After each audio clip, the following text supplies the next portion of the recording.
Olá, pessoal, bem-vindos a Urbanidades, o podcast sobre o Brasil urbano. Esse podcast é roteirizado, desenvolvido e produzido pelo Urban Data Brasil, do Centro de Estudos da Metrópole da USP, e é um podcast coordenado pela professora Bianca Freire Medeiros, também professora da USP. Aqui já passamos no podcast Urbanidades de mais de 100 entrevistas com autores e autoras de livros, artigos, teses, dissertações recém-publicadas, organizadores de dossiês e eventos acadêmicos e representantes de instituições do campo dos estudos urbanos. Eu sou o Léo Nami, sou professor da Faculdade de Arquitetura da Universidade Federal da Bahia, a FAUFBA, e hoje eu tenho o prazer de estar à frente deste episódio, com as entrevistadas e entrevistados, dedicado ao dossiê Raça, Etnicidade, Territorialidades e Territórios Urbanos, publicado na revista Desenvolvimento Social, mais conhecida como RDS, que é da Unibontes, o Programa de Pós-Graduação em Desenvolvimento Social.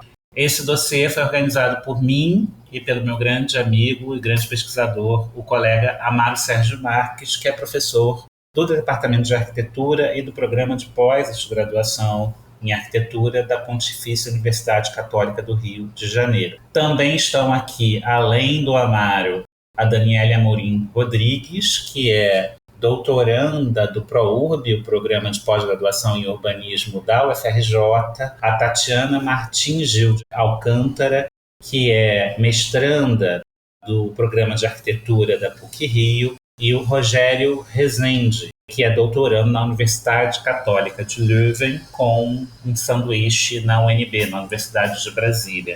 Amaro, Rogério, Tatiana e Daniele estão aqui representando as autoras e os autores que escreveram diferentes artigos para este dossiê. Começo com minha boa tarde para vocês. Nossos ouvintes estão ouvindo de manhã, de tarde, de noite, mas para nós é boa tarde. Mas antes de passar para cada um de vocês, a minha primeira pergunta é para o Amaro. Eu queria saber como é que ele recebeu esse convite para organizar esse dossiê da revista RDS e o que motivou ele a fazer essa curadoria de artigos em torno desse tema, especificamente para essa revista. Boa tarde, é um prazer poder também estar conversando com vocês, agradecer também o convite para participar desse podcast, agradecer ao Léo pela parceria e pela amizade já de alguns anos, isso é muito bacana. O convite, então, para organizar o dossiê veio do professor Giancarlo, da própria Universidade Estadual de Montes Claros, Unimontes, e o Jean, então, ele me convidou para estar organizando o dossiê. E no primeiro momento achei também um desafio muito grande, né? E sabia também que o Léo trabalhava com algumas dessas discussões e rapidamente eu pedi esse apoio, né? Esse suporte, essa parceria com o Léo, que foi assim fundamental para que a gente pudesse estar organizando de uma forma interessante a questão do dossiê. Essa curadoria veio muito desse desejo também de poder abrir espaço para ampliar as discussões acerca dessa temática da produção do território e territorialidades, principalmente com esse viés também de etnia, né? E bem como também para abrir espaço para que os nossos alunos, colegas e pesquisadores também pudessem também ter espaço para trazer essa temática que às vezes ainda é um pouco invisibilizada em muitas revistas aqui no Brasil. Eu vou passar então uma rodada bem rápida. Eu queria que cada um de vocês explicasse para os ouvintes sucintamente o que trabalham no artigo e a motivação para escrever. Eu vou passar então para Daniele Amorim Rodrigues, que está aqui. Como disse, ela é doutoranda do ProURB, Programa de Pós-Graduação em Urbanismo da UFRJ, e ela escreveu com o Liebert Rodrigues e com Gustavo Poes, que também são doutorandos lá, escreveram sobre a pacificação das favelas no Rio de Janeiro, com um artigo que se chama Paz que eu não quero, reflexões sobre a pacificação de favelas no Rio de Janeiro como uma permanência da colonialidade. Aí eu queria que você explicasse um pouquinho para a gente, resumidamente, o que é esse trabalho e o que tem a ver com as pesquisas que vocês estão fazendo em andamento. Primeiramente, boa tarde a todos. Quero agradecer o convite ao podcast Urbanidades. Quero agradecer o convite também do professor Léo Nami. Vou falar um pouquinho, bem sucintamente, sobre a minha pesquisa, a pesquisa dos meus colegas que trabalharam comigo nesse artigo, e vou falar um pouquinho de como a gente desenvolveu essa temática. Primeiramente, é uma revista que para nós sempre foi referência, né, de muitos artigos que a gente trabalha nas nossas teses e também durante a nossa trajetória acadêmica. Publicar e ir atrás de participar dessa revista era importante para nós três. E essa temática, ela tangencia de alguma forma as temáticas das teses em desenvolvimento no ProURB. Eu, na minha tese, estou trabalhando com fenômenos urbanos de destruição de direitos humanos, sociais e cidadinos. O Liebert Rodrigues, ele no mestrado trabalhou um pouco com análise de mapeamentos do jornal o Globo sobre as UPPs, relacionando isso com o favelismo, então uma certa continuidade da colonialidade dentro do nosso território. Hoje, a tese dele, ele trabalha com as barricadas como um ponto de partida para compreender a cidade periférica da contemporaneidade. E no caso do meu colega Gustavo, hoje ele trabalha com ecologia política urbana, então ele trabalha com a construção crítica de alguns padrões de urbanização, trabalhando principalmente reflexões com uma certa perpetuação da desigualdade, de alguns fluxos e barreiras assim que esses padrões de urbanização produzem principalmente no território do Rio de Janeiro. Então todos eles de alguma forma se entrelaçam, tangenciam um pouco a discussão que a gente trouxe no artigo. Falando especificamente sobre o artigo, a gente centralizou a discussão na dinâmica das pacificações, a dinâmica da pacificação hoje na cidade contemporânea. A ideia foi entender o fenômeno da pacificação como um instrumento contemporâneo de controle social e racialização da violência urbana. A gente trabalhou um pouco com a conceituação da pacificação, como que a pacificação aconteceu na história, principalmente fazendo esse paralelo com a época da nossa colonização, mas que tiveram outros acontecimentos ao longo dos anos que fazem parte de práticas, de discursos e, portanto, do mecanismo que é essa sistemática de pacificação que atravessa a nossa urbanização. E, além disso, o que a gente quis mostrar era que a dinâmica de pacificação, ela não só é uma dinâmica registrada na nossa história e na estrutura social e urbana como um todo, mas também ela faz parte de uma continuidade da nossa colonialidade, dessa perspectiva da colonização, desse medo do outro, desse combater o outro, desse civilizar o outro. Então, o nosso artigo está dividido em 3 etapas. Uma que a gente apresenta essa colonialidade, usando alguns intelectuais que trabalham especificamente com esse conceito. Depois a gente trabalha com a pacificação, para então adentrar num caso específico, que é o caso das UPPs no Rio de Janeiro, das unidades de polícia pacificadoras do Rio de Janeiro, que aconteceram a partir de 2008. Então, as problemáticas, como que isso se implantou e agora a transformação disso num novo projeto, que é a Cidade Integrada, mais uma ideia de renovação dessa pacificação na cidade do Rio de Janeiro.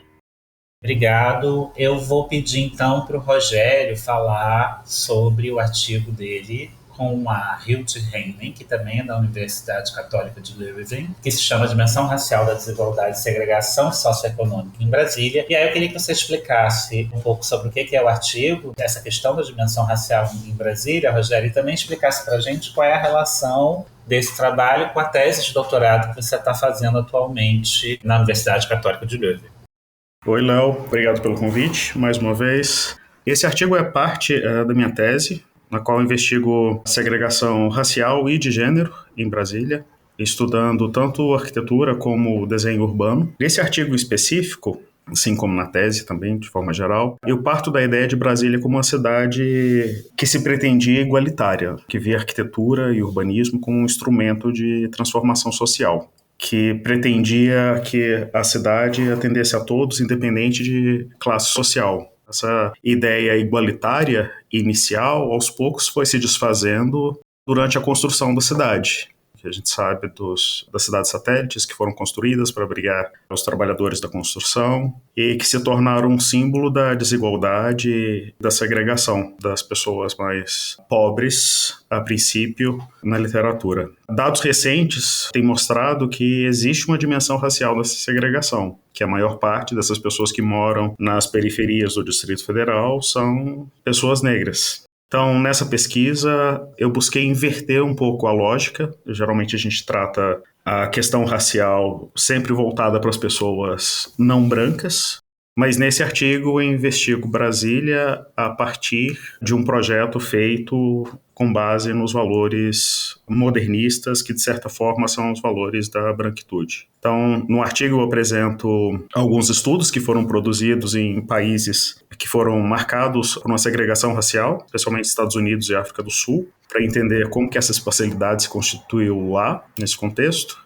para construir ferramentas para então analisar o desenho de Brasília no urbanismo e na arquitetura. Eu faço uma análise contextual da década de 50 sobre o mito da democracia racial, como era disseminado nesse período, que só vai ser contestado depois da inauguração, né, da cidade, como que esse discurso interferiu na leitura da cidade, inclusive na visão, né, social dos seus idealizadores para a construção de Brasília como essa suposta cidade igualitária.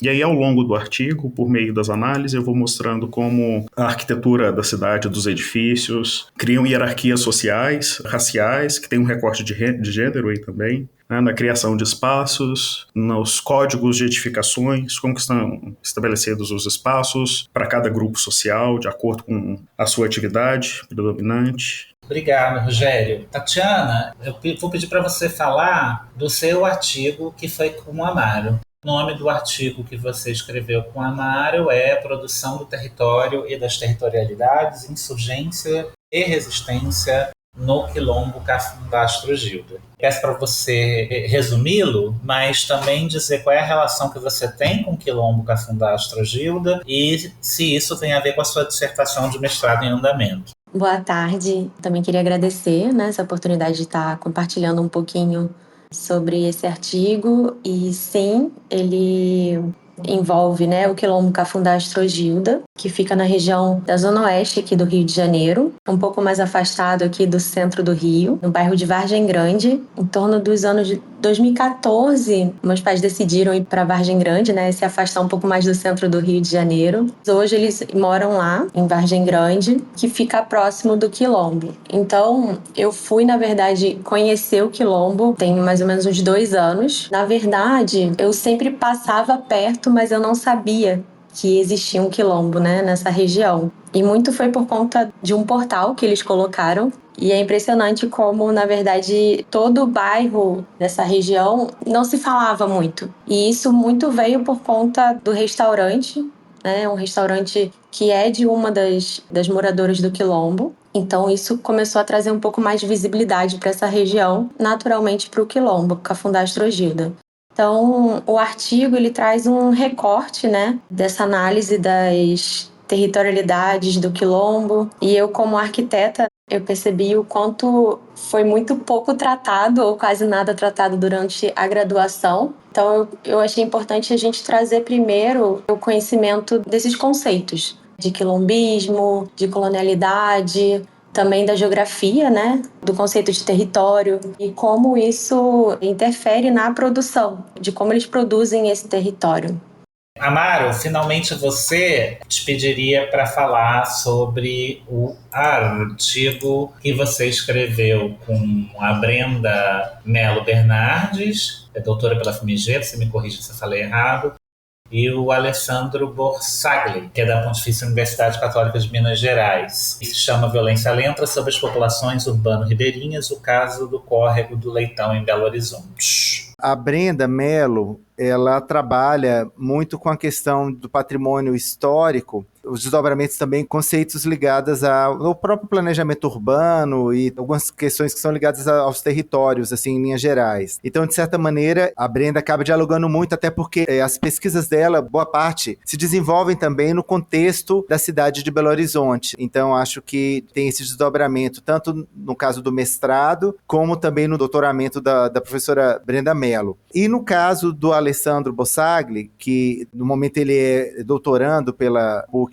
Minas Gerais, não só desdobra, mas é base, até porque o Alessandro ele tem diversas obras publicadas sobre a presença dos cursos d'água, né? Inclusive um dos livros, acho que é Os Rios de Belo Horizonte, ele trabalha muito essa questão da hidrografia e as relações com a paisagem, com a própria cidade também de Belo Horizonte, trabalhando no contexto da evolução urbana, bem como também nesse próprio conceito da evolução do conceito de paisagem paisagem, tendo sempre Belo Horizonte e o entorno também de Belo Horizonte, como as grandes bacias, ele tem sempre trabalhando isso, mas tentando um diálogo também com a própria geografia humana. Então, a partir disso, o artigo ele tenta dialogar muito também em função da produção dos autores. Eu e Amaro notamos logo que a gente recebeu as propostas de artigo, a gente não aprovou todas, enfim, mas no geral, e o dossiê acabou ficando com essa cara, havia, isso me espantou bastante, uma predominância massiva de homens escrevendo sobre o tema do debate étnico-racial dentro do debate sobre territorialidades. Aqui a gente está com um conjunto de arquitetos e arquitetas, mas tinha outras áreas do conhecimento ali, tinha antropólogo, tinha uma pessoa da demografia, mas majoritariamente eram homens escrevendo sobre o tema. E as mulheres que apareceram foram mulheres escrevendo com homens e não em artigos solo. Os nossos ouvintes não têm como saber nosso fenótipo, mas eu posso contar. Nesta sala a gente tem, eu não tenho a autodeclaração racial dos presentes aqui na sala, mas eu acho que o pouco tempo que a nossa câmera ficou ligada, eu posso dizer que a gente aqui na sala tem o Amaro como pessoa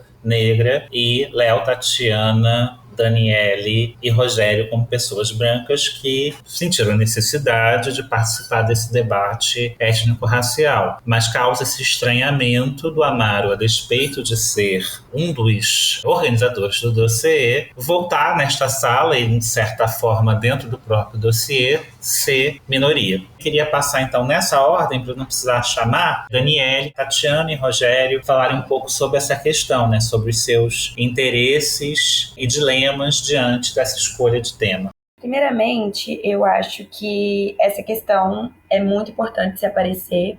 Ela normalmente é muito perguntada para mim e acho que é um diálogo, é um questionamento importante da gente estar aqui colocando em diálogo, porque eu acho que faz parte de uma tomada de consciência e de um exercício nosso como acadêmicos de estar pensando de que lugar a gente está falando, quais são as limitações do nosso campo e também de nós como pessoas físicas e como cidadãos. Então, acho que é um exercício importante, é importante esse questionamento e eu também estou sempre exercitando conversar sobre isso. Como o Léo me descreveu muito bem, eu sou uma mulher branca, também sou de classe média, eu tenho consciência de muitos privilégios em que eu tive durante a vida e ainda tenho. E eu estou mergulhada sobre esse assunto desde o meu mestrado, então é um exercício que eu venho fazendo e quero continuar fazendo e vou fazer aqui com vocês também. Um dos exercícios que eu faço é que eu não estou trabalhando com vivências que não são minhas, eu não estou falando sobre vivências que eu nunca vivi, eu estou falando de uma estrutura social no qual eu participo. E quando eu falo dessa estrutura social e falando do meu papel como arquiteto urbanista, a minha centralidade da discussão é sobre o espaço urbano. Então, o meu objeto de estudo é o espaço urbano e não vivências e experiências em que eu não tenho alcance.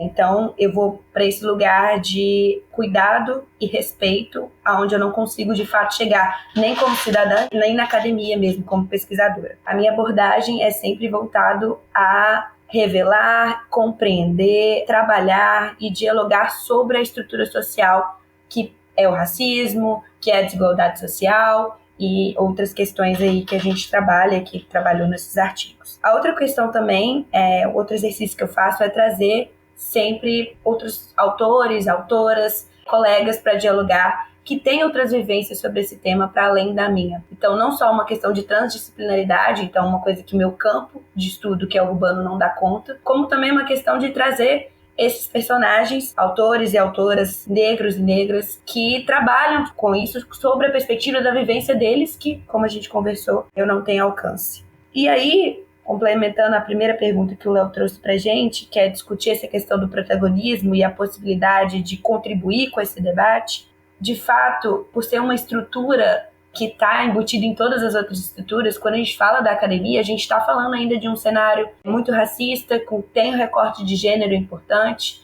Então, quando a gente está falando da pós-graduação, quantas mulheres a gente tem dentro da pós-graduação, quantas mulheres pretas. Então, a gente está falando de recorte de raça, de recorte de classe também, principalmente na perspectiva da pós-graduação, de recorte de gênero. Então, acaba que o protagonismo das discussões, do conhecimento, permanece também ainda nesses recortes.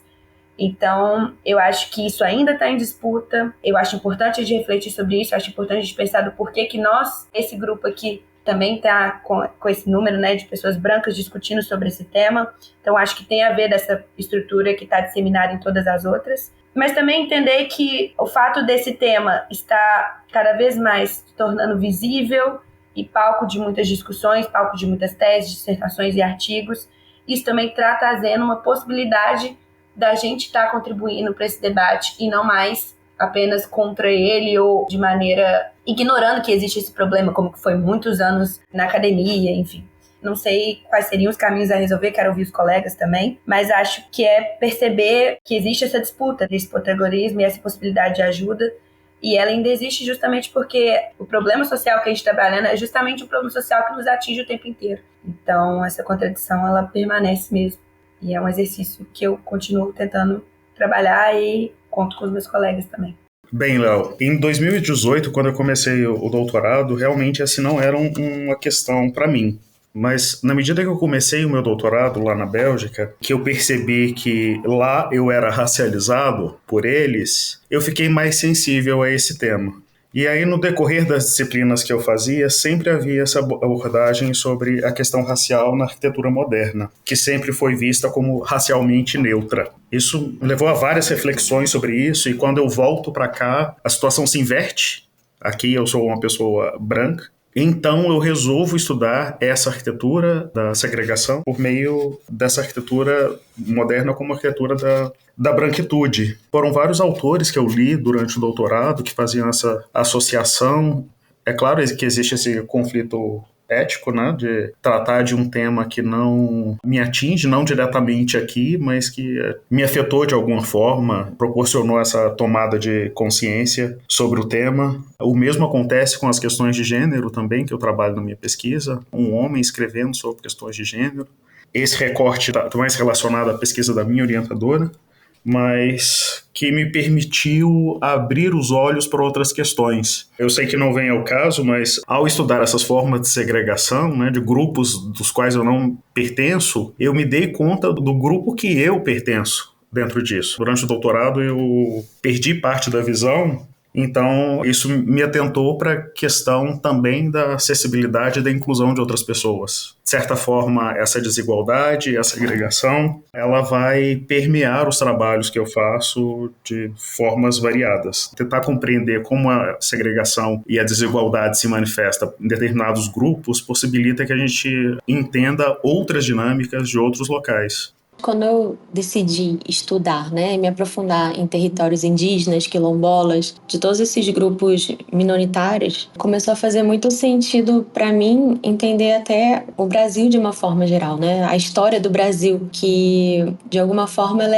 foi muito mal contada pra gente, com a questão do descobrimento do Brasil, e na verdade, né, a gente vê que hoje foi uma invasão. E é interessante essa reflexão de como a gente se enxerga também, né? Porque apesar de eu ter conhecido muito pouco os meus avós, a história que eu sempre escutava era que meu avô era neto de italiano e nunca era falado sobre a minha avó, por exemplo, que era negra. Então eu fui inclusive buscar dentro da minha própria família essa questão e entender um pouquinho mais, né, sobre essa história que na verdade está no Brasil inteiro. Amaro, como eu disse, você involuntariamente, pelo arranjo do dossiê e pelas possibilidades que a gente teve de chamar pessoas para compor essa mesa, e a gente fez esse esforço de ser o mais diverso possível, mas as pessoas que submeteram o trabalho não tinham essa diversidade tão intensa quanto a gente buscava. Você se apresenta de novo nesta sala como uma pessoa minoritária, num país em que o seu fenótipo não é o minoritário, mas que na academia é, a despeito de todo o avanço do debate. Aí eu queria que você comentasse, né, como é que foi o seu estranhamento em relação a isso, que a gente, de fato, juntos, a gente estranhou essa quantidade de homens e a nossa dificuldade de compor uma mesa mais diversa, sendo esse o tema, e como é que você acha que são as possibilidades de aliança ou não de pessoas brancas e não brancas em torno do debate étnico-racial, em arquitetura, urbanismo, paisagismo, planejamento, etc. Eu achei que essa pergunta ela veio bem a calhar, Léo. Então, eu sou lido como homem negro e eu também me autodeclaro como uma pessoa negra. Porque eu acho que essa é uma das discussões importantíssimas que a gente precisa fazer no Brasil, mesmo a gente sabendo que muitas vezes não há muito consenso, né? A gente pega a classificação do IBGE, mas ao mesmo tempo a gente sabe que o próprio movimento negro também tem uma discussão, e recentemente a gente tem visto outras discussões também direcionadas à questão do pardismo e outras questões mais. E eu acho que é uma discussão que talvez a gente não consiga fazer apenas num podcast como esse, né? A gente talvez até precisaria de um outro momento só para isso, mas o autorreconhecimento ele vai muito de como você se autorreconhece, mas como você é lido pela sociedade. Então, eu não sou lido como uma pessoa branca. Então, eu sou lido como uma pessoa negra. Então, o preconceito, o racismo que eu sofro diariamente diz respeito muito da minha autodenominação. Então, isso eu acho que tem muito a ver. Com relação à questão da temática, pensando também com relação ao dossiê, o dossiê, ele teve uma ampla divulgação e nós tentamos fazer de tudo para que mais pessoas com esse recorte étnico, bem como também ligado à questão de gênero, pudessem também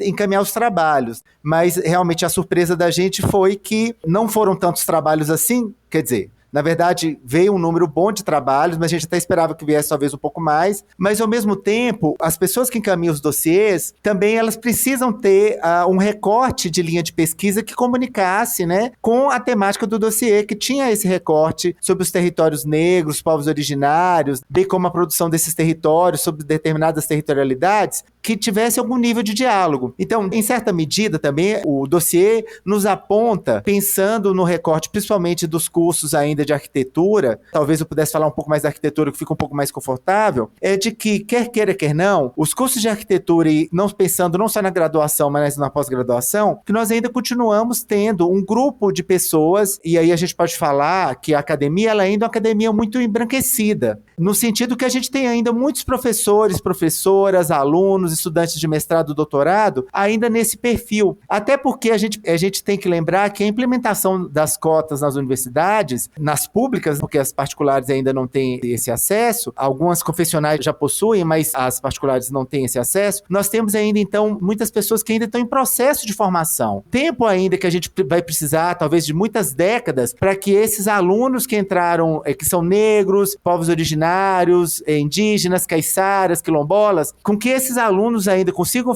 terminar a graduação, entrar para o mestrado, fazer o doutorado, depois conseguir passar no concurso público, muitas vezes, para conseguir acessar os programas de mestrado e doutorado, pensando especificamente nas universidades públicas, é um período extremamente longo, né? E aí eu estou falando coisa de pelo menos em torno de, na melhor das hipóteses, se a pessoa terminar e passar e conseguir ir passando, no mínimo em torno de 12 a 15 anos por baixo, para que a gente conseguisse ter esses professores negros e negras, mulheres, também representantes dos povos originários, acessando esse local, de certa forma, de privilégio que é a Universidade Brasileira. Então, no meu ponto de vista, eu acho que a gente ainda tem muito que avançar nessa questão. Então, talvez a presença do dossiê de tantas pessoas brancas e também um percentual muito grande de homens, diz muito também sobre qual é o universo que a gente está pensando e falando, do universo da própria academia, né? E com esse recorte nos cursos de arquitetura, também, pelo menos que a gente tem visto outros cursos também da academia, onde a presença masculina de pessoas brancas ainda é muito majoritária. Então, eu acho que esse é um problema, eu acho que é uma discussão que ela também precisa avançar, também nos programas de pós-graduação, e eu acho importante problematizar, sim, sabe? Porque muitas vezes a gente participa de muitos eventos que se predispõem a dizer que vai ter uma discussão étnico-racial, ou mesmo pensar a cidade a partir das minorias étnicas, né? O urbanismo, a arquitetura e o planejamento urbano, mas muitas vezes os eventos também colocam na composição de mesa só pessoas brancas o tempo inteiro. Então, a gente tem que tomar muito cuidado com esse tipo de questão,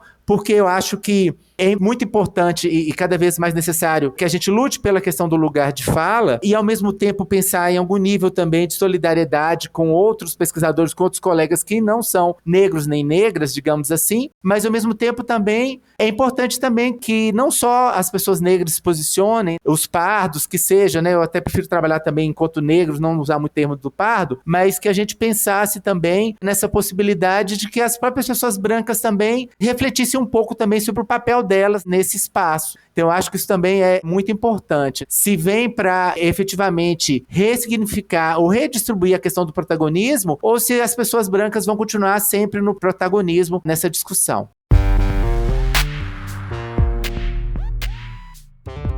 O Urbanidades é apenas uma das iniciativas do Urban Data Brasil, banco de dados bibliográfico sobre o urbano brasileiro. Em nosso site você encontra milhares de referências classificadas, textos digitalizados para download gratuito e pode registrar trabalhos de sua autoria. Visite urbandatabrasil.fefeleche.usp.br e siga também nossa página no Facebook.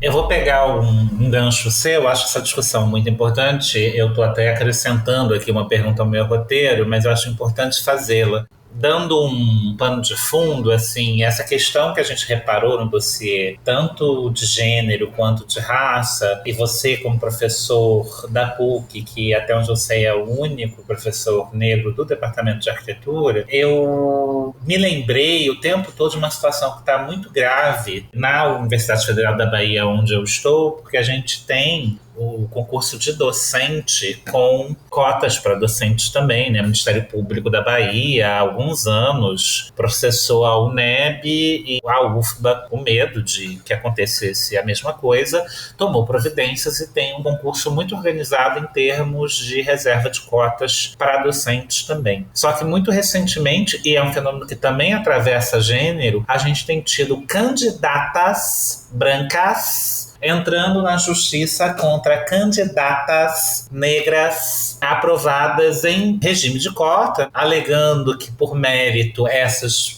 brancas tinham mais direito à vaga, e juízas, têm sido sempre mulheres, pode ser uma coincidência, mas e juízas brancas dando ganho de causa para as candidatas brancas. A gente teve isso no curso de música, no curso de medicina e outros, veterinárias, se não me engano, e a UFBA teve depois que conseguir providenciar um arranjo de vagas para que pela justiça entrasse a candidata branca, pelo próprio processo seletivo, com respaldo de decisões do STF, as candidatas negras aprovadas pelas cotas pudessem entrar também. E aí eu queria, já que o nosso dossiê é sobre territorialidades étnico-raciais, eu acho que o Amaro ajuda a gente a definir aqui que a universidade ainda é um território e uma territorialidade bastante embranquecida. E nós estamos aqui falando de um campo específico que é o nosso, o campo de arquitetura e urbanismo, que é extremamente embranquecido. Aí eu queria ouvir do Amaro, se ele se sentir à vontade, como é que é ser um professor negro numa universidade privada maravilhosa, que eu já estive, mas que, diferente daqui da UFBA, que tem uma quantidade de professores negros bem maior que a média, ele é o único professor negro do curso de arquitetura. Como é que tem sido isso? Qual é a demanda que recai sobre você? E que tipo de outras iniciativas você está vendo na universidade? Eu soube que teve um concurso específico na antropologia, também para obter necessariamente um professor ou professora negra. O que você acha disso? Como é que você tem lidado com isso? E assim, posso falar um pouco da minha experiência, até porque eu tenho sido professor negro,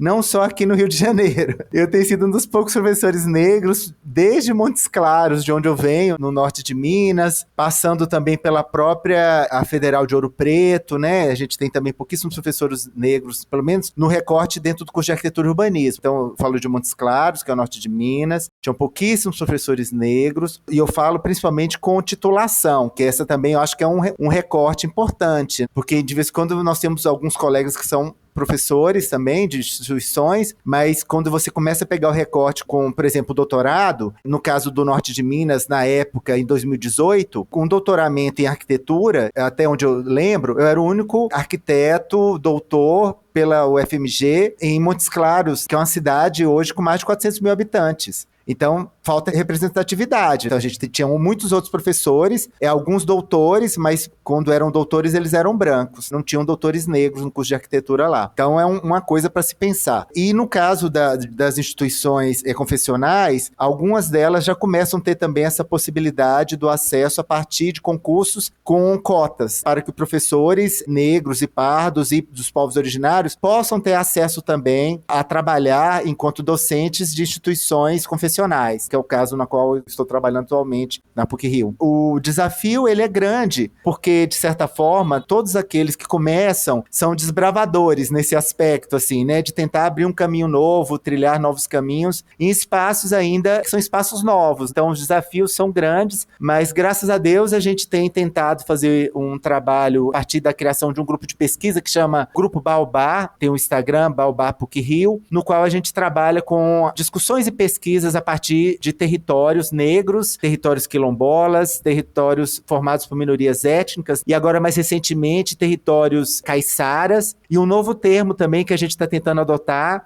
que ainda não é muito utilizado no Brasil, na academia, que é um termo da junção do quilombola com caiçara, que seria quilonsara. É um termo que a gente está tentando utilizar, poucos estão utilizando ainda no Brasil, a gente está tentando trazer esse termo, essa discussão para dentro da academia. Então, de forma resumida, a necessidade, a importância de que a gente tenha uma maior diversidade étnico-racial, não só na universidade que eu trabalho, mas em todas as universidades do Brasil, é um desafio muito grande. Então, eu imagino que aí na UFBA, como o Léo acabou de relatar, com esses processos, nessa judicialização, a partir também dessa questão das cotas e por parte de candidatos brancos que não aceitam, não querem incorporar essa nova mentalidade e a mesma própria necessidade de reparação que a sociedade brasileira precisa fazer, eu acho que é um processo longo, ele é complexo, mas é uma ferida que precisa ser tocada, tratada, se é que de alguma forma a gente poderia ter algum nível de reparação, mas a gente precisa avançar nessa discussão para que não só o território da universidade, mas o próprio território das cidades possa cada vez ser um território de maior solidariedade, de maior justiça social, de equidade, bem como também de ampliar que essa cidadania seja para todos. E o ambiente da escola, o ambiente da universidade, não é um ambiente redoma de vidro, não é um ambiente à parte da cidade ou da sociedade. A universidade também é o espaço que a sociedade está inserida. Então, muitas vezes, as relações que ocorrem na sociedade também ocorrem na própria universidade. Então, que a gente que é professor precisa cada vez mais lutar para que as relações elas sejam cada vez mais solidárias, mais saudáveis, bem como que a gente possa trabalhar e lutar para combater qualquer tipo de iniquidade, de racismo, em qualquer instância, seja lá onde quer que estejamos. Obrigado, Amaro. Vou passar para a minha penúltima pergunta, que também está sendo um improviso, e ela continua nesse assunto um pouco espinhoso. Porque quando o Rogério falou, quando ele estava fora do Brasil, no exterior, ele se sentiu sendo lido como não branco pela primeira vez na vida, mas ele volta para o Brasil, volta para Brasília, ele volta a ser branco. Ele, de certa forma, retoma o argumento que sempre é acionado para validar a teoria decolonial e, sobretudo, os autores decoloniais. Se a gente olhar para um Aníbal Quijano, um Walter Mignolo, um Ramon Grossfogel, um Nelson Maldonado Torres, todos eles são homens, para começar, até onde sabemos heterossexuais, são lidos na América Latina e no Caribe como homens brancos, mas quase todos eles, se não todos eles, estão lecionando nos Estados Unidos e passam a ser lidos como latinos. Isso tem um lado interessante e absolutamente óbvio de se comentar num ambiente acadêmico, que isso comprova o quanto o racismo de fato existe, mas a raça é uma invenção. Ela é uma invenção circunstanciada, geolocalizada, culturalmente informada, em que haverá alguns corpos e alguns fenótipos que serão lidos de maneira completamente distintas em diferentes lugares, mas há corpos que serão lidos sempre como não brancos. E aí eu também problematizo aqui, porque li os artigos de vocês, que a teoria decolonial, essa dessas pessoas que são brancas aqui, mas não são brancas acolá, foi a bibliografia escolhida pelas pessoas brancas que estão nessa sala, não a única, mas uma relevante bibliografia escolhida pelas pessoas brancas que estão nessa sala ao escrever sobre territorialidades e territórios étnico-raciais, e o sujeito que os ouvintes estão ouvindo agora também teve seu início dos seus debates étnico-raciais ancorado nessa bibliografia das pessoas que são iguais a mim aqui, iguais a mim fora daqui. E aí não tem como a gente não passar por essa pergunta, e obviamente eu estou direcionando para a Rogéria, para a Daniela e para a Tatiana, se a branquitude está muito acostumada a falar entre iguais e se isso não se torna, a despeito de toda a validade da teoria decolonial, que foi uma teoria que modificou a minha vida, estou falando um depoimento quase pentecostal aqui, se essa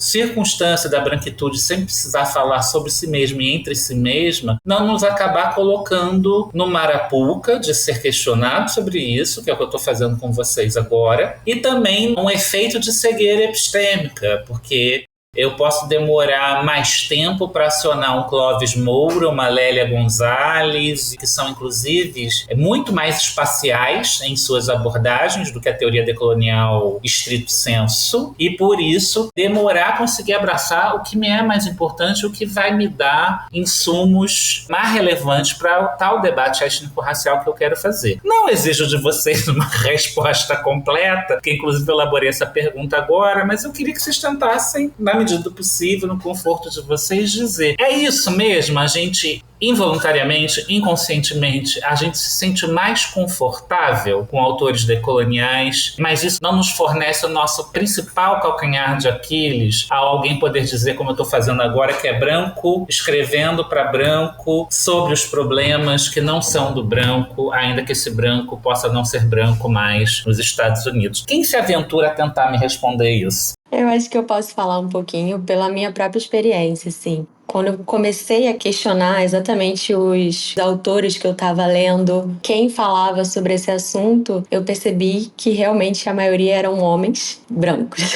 E acho que eu fui buscar, inclusive, em outras universidades, outras disciplinas, autores que realmente fossem representar sobre os territórios quilombolas. E, inclusive, essa é uma das minhas metas, chegar até o final da minha dissertação, com preferência de mulheres negras, né? Que acho que vai ser a coisa mais difícil de conseguir realmente encontrar esses autores, porque eles, por mais que eu ainda sinto que eles ainda são invisibilizados. Apesar de ter autores e autoras negras, ainda assim é difícil da gente encontrar pessoas que falam sobre eles e que realmente representem eles.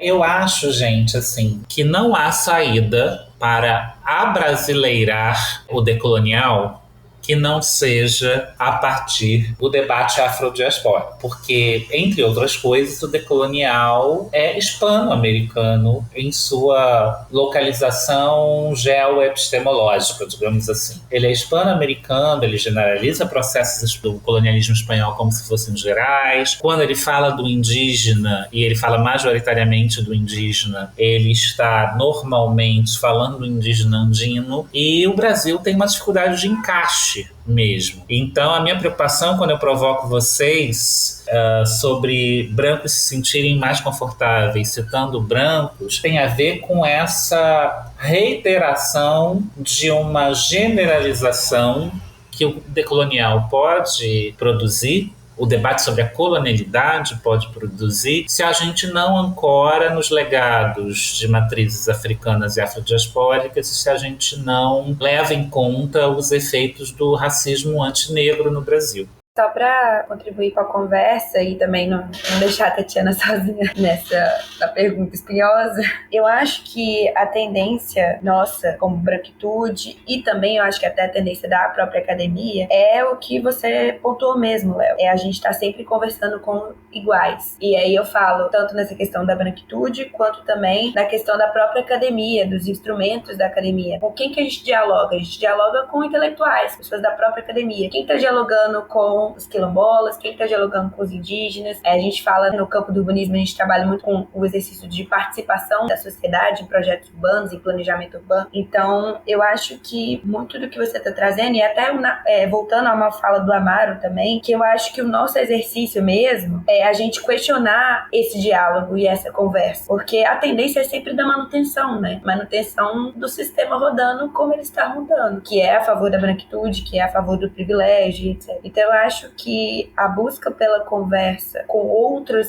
personagens, com outras vozes, eu acho que é esse exercício que a gente tem que ir tentando, que o Amaro trouxe na fala dele, e eu acho que no momento em que a gente busca essas outras vozes, e aí complementando também essa última fala sua, eu acho que aí a gente consegue começar a tentar quebrar a generalização e a própria hegemonia desse conhecimento, porque aí a gente vai ter acesso a percepções diferentes do Brasil, percepções diferentes da dinâmica do racismo, que compõem a totalidade e a estrutura que a gente está estudando, né? Então, eu complementaria essa conversa nesse sentido mesmo, que acho que precisa da gente trazer outros vetores, outras forças para dialogar com a gente, para fugir dessa manutenção, né? Que é o que a gente está querendo contribuir de alguma forma aqui nessa conversa. Voltando a essa discussão acerca dos autores e dessa grande presença de homens, essa questão de gênero, né, uma presença muito masculina, e também uma coisa que eu acho que pelo menos os meus orientandos eu tenho pedido para que tentasse procurar mais autores mais decoloniais, e a própria Tatiana acabou de comentar dessa dificuldade. É bom talvez até Léo, que tem talvez um pouco mais de experiência nessa discussão, lembrar que os autores decoloniais, eles começam a escrever principalmente a partir de 1990. Então, a gente vê que, na América Latina, principalmente, né, não tem tanto tempo assim. Uma coisa importante para a gente da academia, e pensando também na arquitetura, que sempre eu tento voltar a nossa discussão para a arquitetura, é que, infelizmente, nós ainda não temos tantos autores ainda, arquitetos ou arquitetas com livros publicados. Essa produção também, ela começa a ficar um pouco mais intensa, principalmente a partir de 2016, 2015, 2018, que a gente começa a ter um pouco mais de acesso a textos de colegas, mesmo também de algumas outras referências que nos ajudem nessas discussões, principalmente a partir da produção dos territórios, de territorialidades. Então, dependendo do recorte da pesquisa, a gente ainda fica com muita dificuldade de acesso a autores que façam essa mesma discussão, autores arquitetos. Então, muitas vezes a gente precisa procurar o amparo em autores da antropologia, da história, da geografia, que são autores fantásticos, né? Mas ainda eu sinto uma carência de autores que escrevam a partir da arquitetura e do urbanismo. Bem, complementando o que o Amaro disse, dentro do recorte da arquitetura ainda são, agora nem tanto, né? Mas eram limitados a quantidade de publicações a respeito. Na universidade onde eu faço doutorado, eles exigiam também que tivesse essa diversidade de autores, ainda mais tratando desses temas. Eu fui encontrar mais nos Estados Unidos. Lá tem mais pessoas, mais arquitetos produzindo sobre esse tema. Então talvez esse seja o motivo de predominar na minha bibliografia essas referências, principalmente americanas, quando tratam desse tema, dentro da arquitetura. É verdade, Rogério. No seu artigo você vai muito num debate étnico-racial dos Estados Unidos. Talvez a gente tenha que refletir nesses termos na dificuldade de tradução, né? Assim, a academia não é mais, e que bom, aquela academia hiperdouta em que todos tinham que saber inglês. Ainda tem lugares que exigem prova de língua, mas não é mais tão massivamente no Brasil essa academia hiperdouta e classista em que você tinha que saber francês e inglês necessariamente para conseguir chegar num doutorado. Então você, por já estar nessa situação no exterior, você teve mais facilidade de acesso mesmo, né, a livros e artigos em inglês sobre o tema. Mas eu também acho que, comentando o Amaro, que o arquiteto tem uma certa dificuldade, por um problema de formação, e aí é um debate enorme, de sim olhar para o lado e ver que existem os antropólogos, os sociólogos,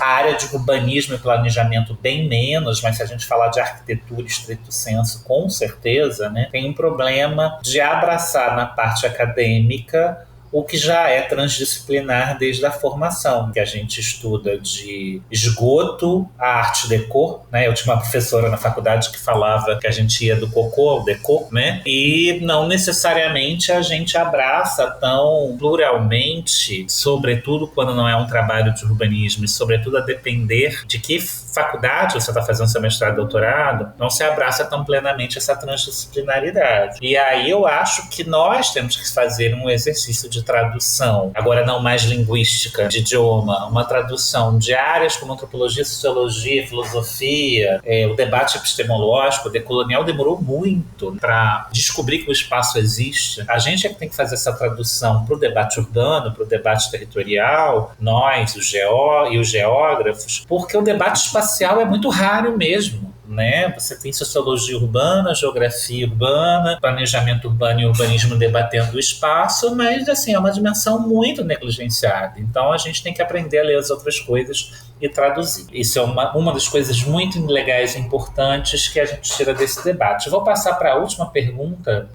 gente, e é para todo mundo, a gente já está bem assim no limite do tempo. A montagem dessa mesa, a despeito do dossiê ter até algumas outras áreas de conhecimento, a gente recebeu de fato uma quantidade de propostas maior, advindas do campo de arquitetura e urbanismo, talvez porque eu e a Mari estamos nele, e esta mesa reflete um pouco, né, reflete totalmente, aliás, essa predominância de pessoas de arquitetura e urbanismo no dossiê sobre territórios, territorialidades, etnicidade e raça. Aí eu deixo essa pergunta. A gente tem aqui 2 professores doutores, temos uma mestranda e temos 2 doutorandos, ou seja, cada um com graus de liberdade e possibilidades maiores ou menores de adentrar determinadas questões. Como é que tem sido debater o tema étnico-racial no campo de arquitetura, no caso de Rogério e Daniele sendo doutorandos, no caso de Tatiana sendo mestranda e no caso de Amaro e Léo sendo pessoas com uma certa posição já relativamente consagrada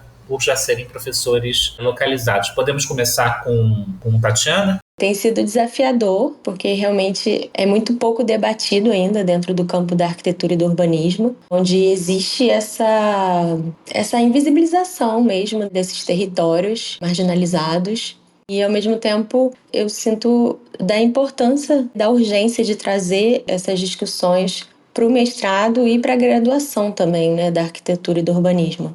Complementando o que a Tatiana falou e também trazendo um pouco que você, Léo, comentou anteriormente, trabalhar com essa temática durante a pesquisa, né, o doutorado, seja o doutorado, o mestrado, enfim, ele tem alguns desafios que o campo nos traz e também as estruturas, né, da academia nos trazem para esse trabalho. A primeira que me vem, assim, com toda essa conversa que a gente teve até agora, é justamente essa questão da transdisciplinaridade. O quanto que, muitas vezes, existem limitações para a gente alcançar um diálogo com as outras disciplinas, antropologia, sociologia e etc. Então, o quanto que isso ainda, a rigidez da academia, eu falo isso a partir da minha formação, que é como arquiteto urbanista, e também a pós-graduação foi toda na área de arquitetura e urbanismo, então eu falo de uma perspectiva da academia desse campo, a dificuldade de abertura e de permitir mesmo o diálogo com outras disciplinas que são importantes para a gente compreender e dar conta dessa temática. Então, a questão da antropologia, sociologia. Então, acho que essa rigidez acadêmica, assim, de não abertura para esse diálogo é um dificultador, é um desafio. E outra coisa também que eu acho importante trazer é como que ainda existe um discurso da ciência como algo neutro, como não permitir um posicionamento ou uma disputa mesmo epistemológica em relação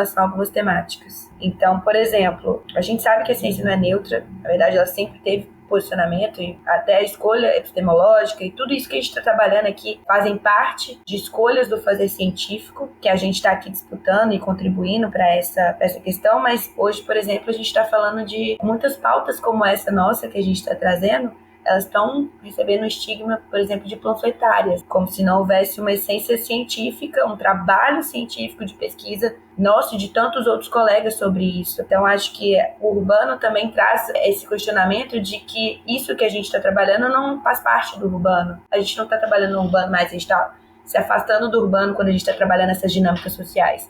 Na verdade, é o contrário, né? A gente está finalmente entendendo o urbano como uma complexidade em várias forças e vetores, entendendo que é importante trazer isso e trabalhando com coisas que antes eram invisibilizadas. Acho que ainda é uma disputa, como pesquisadora, sair desses estigmas e sair dessas amarras mesmo que a academia, principalmente a academia na perspectiva arquitetura e urbanismo, ainda tem em relação a diálogos, em relação a temas sociais que são da complexidade do urbano e não só de uma técnica que a academia muitas vezes restringe. Eu acho esse debate complicado, porém necessário. A impressão que eu tenho é que a arquitetura e o urbanismo, eles têm muita dificuldade de lidar com aquilo que para o campo não é literalmente mapeável e objetificável e representável visualmente. Então, obviamente, a gente sabe que a raça é visual, em grande medida por causa do fenótipo, mas as dinâmicas raciais na cidade não são tão facilmente mapeáveis e cartografáveis e representáveis como é um quarto, uma cozinha, uma área de serviço, e vou de propósito falar um quarto de empregada, termos de tamanhos e posições numa planta baixa. Eu falei essa frase de propósito porque há claras dimensões étnico-raciais quando enuncio cozinha e área de serviço e quarto de empregada. Mas isso não se torna óbvio para o arquiteto porque a dimensão racial em si, ela não aparece nesse regime de visualidade. Nós somos muito ligados ao regime de visualidade, mas isso é um outro assunto. Para a gente não se estender mais, eu queria dizer que eu gostei muito da conversa. Eu achei que nosso dossiê foi muito bem representado por todas e todos que estão aqui. Agradeço imensamente a presença da Daniele, da Tatiana, do Rogério e do Amário. Agradeço muito a confiança do Amário em ter me convidado para participar desse dossiê. Agradeço a equipe do Urbanidades Podcast, na figura do Vanner Ferreira, sempre muito gentis e muito atenciosas conosco e eficientes e de trabalho de extrema qualidade. E vou passar na ordem alfabética, gente, para facilitar, para cada um de vocês fazer últimas considerações, se despedir, mandar um beijo pro pai, pra mãe, para mim. Amaro. Eu queria, então, novamente agradecer a presença de todos, o convite aí também do Léo, agradecer o pessoal da organização do podcast, dizer que a gente está sempre à disposição para essa e outras discussões também acerca da produção do território e das territorialidades. E só para reforçar, que eu acabei não participando da última pergunta, respondendo, né, dizer dessa necessidade premente, os temas ligados étnico-raciais, bem como também a investigação a partir dos territórios negros, quilombolas, minorias étnicas, caiçaras, povos originários, que realmente pudessem estar cada vez mais na pauta dos cursos de graduação, nossos programas de pós-graduação, não só na arquitetura, mas nos outros cursos, né? Então, acho isso fundamental, necessário, importante e, de certa forma, um tipo também de reparação histórica, para que a academia ela se torne menos colonial. É isso. Um grande abraço a todos. Obrigado. Daniele. Bom, só agradecer a conversa, o convite, agradecer as perguntas reflexivas e espero ter contribuído para o diálogo e para o debate e também reforçar, junto com o Amaro, a importância desse tema, a importância de discutir as estruturas sociais que estão postas aí em diferentes vertentes e perspectivas, que a academia tenha cada vez mais espaço para essas discussões, para esse debate. Obrigada. Rogério. Bem, muito obrigado pelo convite, pela oportunidade de poder falar um pouco sobre a minha pesquisa e de conhecer mais sobre outros trabalhos que também tratam sobre o tema racial e da etnicidade de outras perspectivas. Obrigado especial para você, Léo, pelo convite e pelas perguntas instigantes. Para não dizer espinhosas. Finalmente, Tatiana. Gostaria de agradecer também, né, essa oportunidade dessa conversa, que essa nossa troca inspire, né, novas perspectivas, aprofundamento nesse assunto. E até a próxima. Obrigada. Obrigado a todos. Eu só vou fazer um último lembrete. Este dossiê, ele saiu no final de 2024. Ele é o volume 30, número 2. 2024 da revista Desenvolvimento Social, e ele contém, além desses artigos que comentamos aqui, tem alguns outros, inclusive poucos, mas tem, de outras áreas de conhecimento que não sejam arquitetura. Mais uma vez, obrigado a todas, a todos e todos, e estou à disposição para o Urbanidades Podcast, que é sempre muito bom e divertido participar aqui. Um beijo para a Bianca, que ela sabe, mora no meu coração. Obrigado.